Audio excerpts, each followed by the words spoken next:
Halo anak-anak, apa kabar? Mudah-mudahan kalian dalam keadaan sehat walafiat. Pada pembelajaran kali ini, Bapak akan membahas tentang tema 1, subtema 2, pembelajaran 3. Muatan pembelajaran IPA yaitu tentang perkembangbiakan hewan.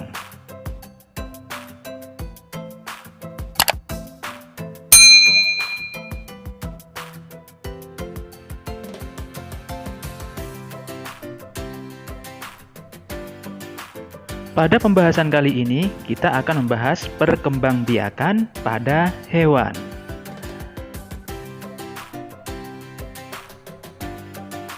Perkembangbiakan pada hewan ada yang dilakukan secara generatif dan ada yang dilakukan secara vegetatif. Perkembangbiakan pada hewan secara generatif adalah perkembangbiakan secara kawin. Ada induk jantan dan ada induk betina. Sedangkan perkembangbiakan vegetatif adalah perkembangbiakan yang dilakukan secara tidak kawin, sehingga tidak memerlukan indukan jantan dan indukan betina. Perkembangbiakan hewan secara generatif itu sendiri ada 3 macam. Yang pertama, bertelur atau juga disebut ovipar. Yang kedua, melahirkan disebut juga vivipar. Dan yang ketiga, bertelur kemudian melahirkan atau disebut juga ovovivipar. Mari kita bahas satu persatu mengenai perkembangbiakan hewan secara generatif. Coba simak dan dengarkan baik-baik ya. Yang pertama, ovipar. Ovipar adalah perkembangbiakan dengan cara bertelur, yaitu embrio atau calon individu baru tumbuh di dalam telur. Ciri-ciri hewan ovipar yang pertama, tidak memiliki daun telinga, dan yang kedua, tidak mempunyai kelenjar susu, yang ketiga, tidak menyusui anaknya, keempat, induk mengerami telur hingga menetas, dan yang kelima, telur berada di luar tubuh induknya. Contoh hewan yang berkembang biak secara ovipar yang pertama, ayam, itik, elang, ikan lele, ikan nila, serangga, dan lain-lain. Perkembangbiakan hewan secara generatif yang kedua, vivipar. Perkembangbiakan secara vivipar adalah perkembangbiakan dengan cara melahirkan.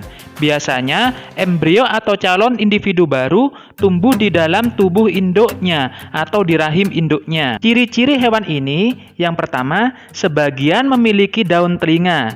Yang kedua, memiliki kelenjar susu. Yang ketiga, menyusui atau hewan mamalia. Contoh hewan yang berkembang biak secara vivipar yaitu sapi, kuda, kucing, paus, lumba-lumba, dan lain sebagainya. Perkembangbiakan hewan secara generatif yang ketiga yaitu ovovivipar.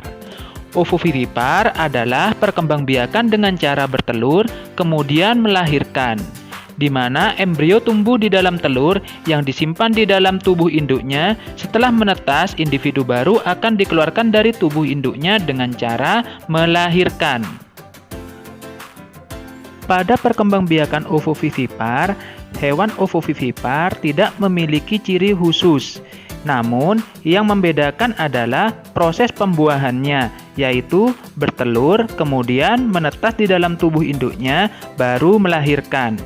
Yang kedua, embrio pada hewan ovovivipar berkembang biak dan tumbuh di dalam telur dan akan menetas, kemudian baru dilahirkan oleh induknya.